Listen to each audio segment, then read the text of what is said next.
춘천 도심 한복판에서 아찔한 역주행을 했던 운전자가 당시 우울증 약물을 복용했던 것으로 확인됐습니다. 당시 경찰이 별도의 약물 검사 없이 돌려보내며 제도적 허점이 드러나기도 했는데요. 경찰은 사고 2달 만에 이 운전자를 검찰에 넘겼습니다. 나금동 기자입니다. 어두컴컴한 저녁, 춘천 도심의 한 도로. 승용차 한 대가 중앙선을 넘은 채 아찔한 역주행을 이어갑니다.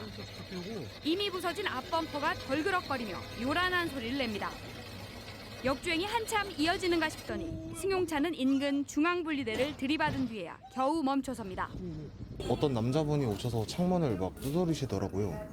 그래서 세워놓고 문 여시니까 갑자기 내리신 분이 좀 비틀거리면서 나오시다가 무슨 우울증 약에 취해가지고 오셨다고 하시는 것 같은데. 그래서 승용차 운전자는 44살 남성, 차에 혼자 타고 있었습니다. 경찰은 사고 2달 만에 이 남성을 도로교통법 위반 혐의로 검찰에 송치했습니다.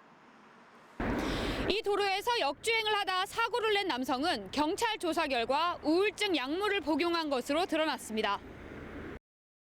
당시 출동한 경찰이 우울증 약을 먹었다는 남성의 진술에도 약물 검사 없이 돌려보내 사고 처리 과정이 미흡하다는 논란이 일기도 했습니다. 하지만 음주와 달리 약물의 경우 경찰이 무조건 검사해야 한다는 규정은 없습니다. 약물 같은 경우에는 지금 현재 법률적 근거가 명확하지가 않아요. 없습니다. 그래서 그러한 법안이 빨리 통과가 돼가지고 약물이 의심되는 경우에 운전을 했다는 경우 검사할 수 있는 법률적 근거에 의해 가지고 단속을 해야 될 필요성이 있는 거죠. 사고 이후 운전자는 강원경찰청 게시판에 반성과 사과의 글을 올리면서 우울증으로 수면제 처방 시 운전을 하려면 반드시 의사와 상담을 해야 한다는 걸 알리고 싶다고 했습니다.